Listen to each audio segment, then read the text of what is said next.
Greetings, pet lovers. Brigid here with First Street Pets, and today we're going to talk about pet sitting in an electric car. I'm not an early adopter, so I didn't go electric when they first started coming out, and I'm not really convinced that I wanted a hybrid. So the time came for me to replace my trusty Toyota Yaris after 11 years and almost 200,000 miles. I've always liked the Mini Cooper. I like the way it looks. I like little zippy cars like that.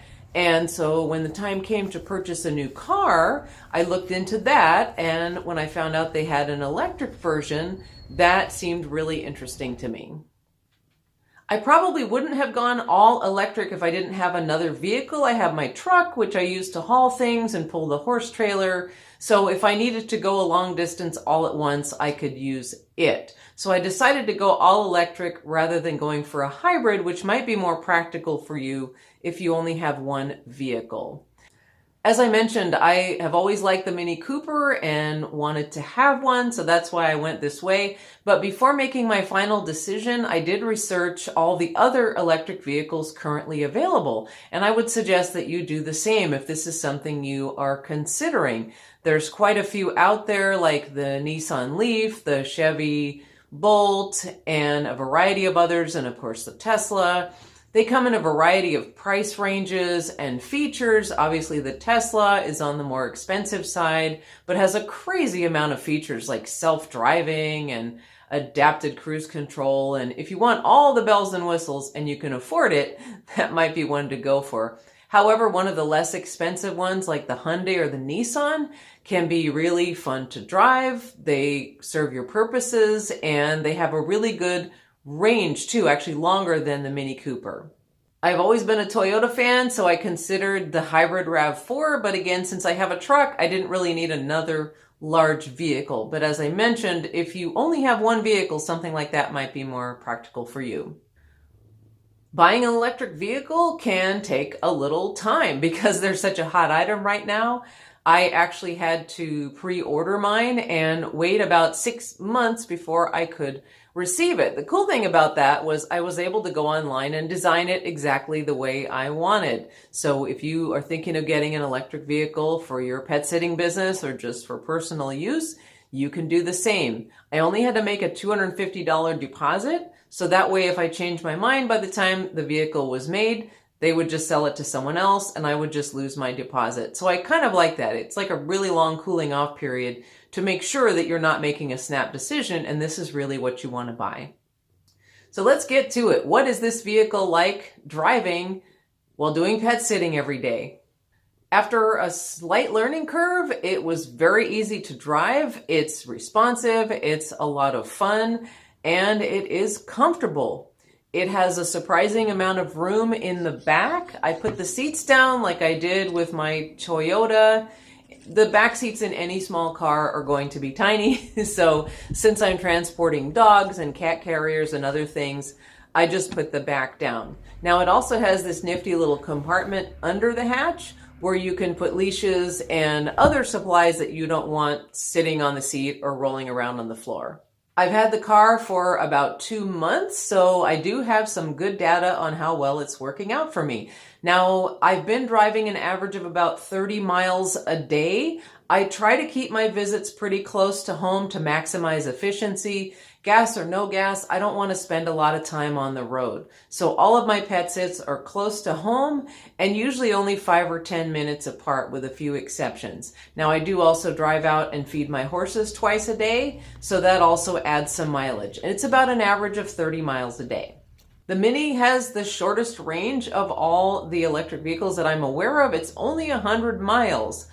I knew that going into it. This was the one that I wanted to buy. Some of the other ones that you may buy can have up to 200 miles, so that may be a better choice for you. But for my lifestyle, and I mostly drive around town and maybe into the neighboring town, that works for me. I find that I'm charging about every other day, and I just got my PG&E bill, and I found out that it is great savings, of course, against gas and very inexpensive in general. For an entire month of driving, it was only $34.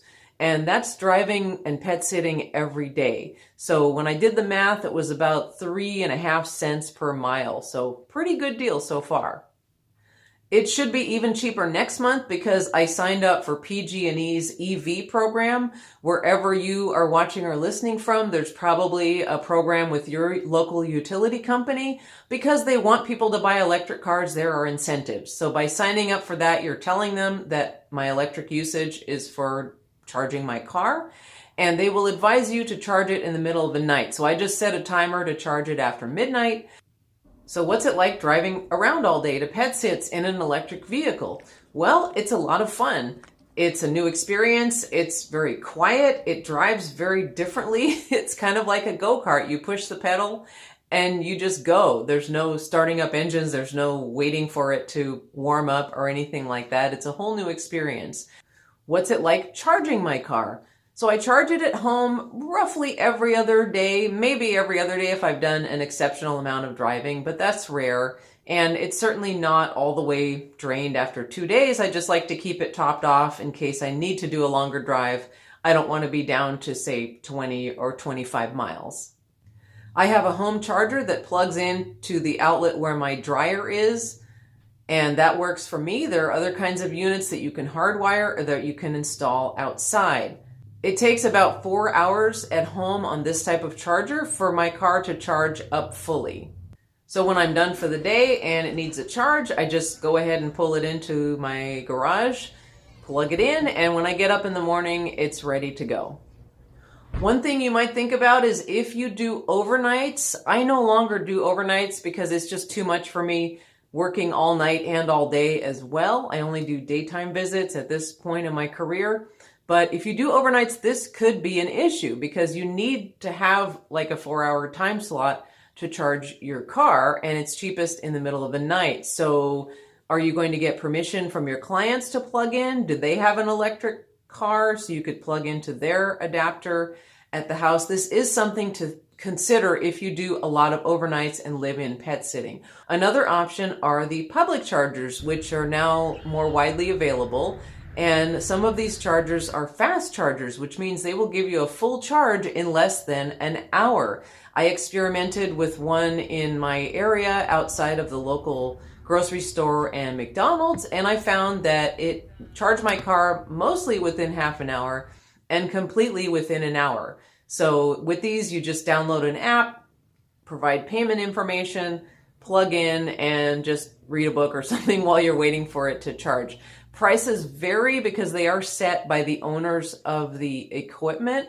The last time I charged, I think it was about $8. So this is, of course, more expensive than charging at home, but it's convenient if you don't have another option or you don't have time. There are a lot of incentives right now for the purchase of electric cars and hybrids as the government tries to promote green energy. I am going to link a couple of websites in the description for you to check out. I don't want to make any promises because the laws are changing literally every day. So I don't know what will be available for you by the time you decide to purchase an electric vehicle or a hybrid. For me, I got a $2,000 rebate from the state of California's Environmental Protection Agency, which was a nice bonus. And I should be able to take a $7,500 tax deduction when I do my taxes. So all of that adds up and takes a significant bite out of the purchase price of the vehicle. There are other smaller incentives as well, such as grants for purchasing the charger for your home. My car came with one, so I didn't need that. But you definitely want to do your research and see what kinds of rebates and incentives are available at the time you purchase your new vehicle. So overall, the vehicle works well for me and my business and my lifestyle. So I would encourage you to look into it to see if it's something that would work for you. It certainly does save a lot of money in gas, especially as a pet sitter. We do drive a lot. And if you're in a more rural area or you're serving a larger city, you're going to be putting in more miles and buying a lot more gas driving around the city. So it could definitely save you some money if it's time for you to buy a new vehicle anyway. You might want to consider an electric. I hope this video has been helpful for you. I would love to hear if you have purchased or are thinking of purchasing an electric vehicle or a hybrid for use in your pet business. And Elf and I would like to say happy holidays and thank you for watching.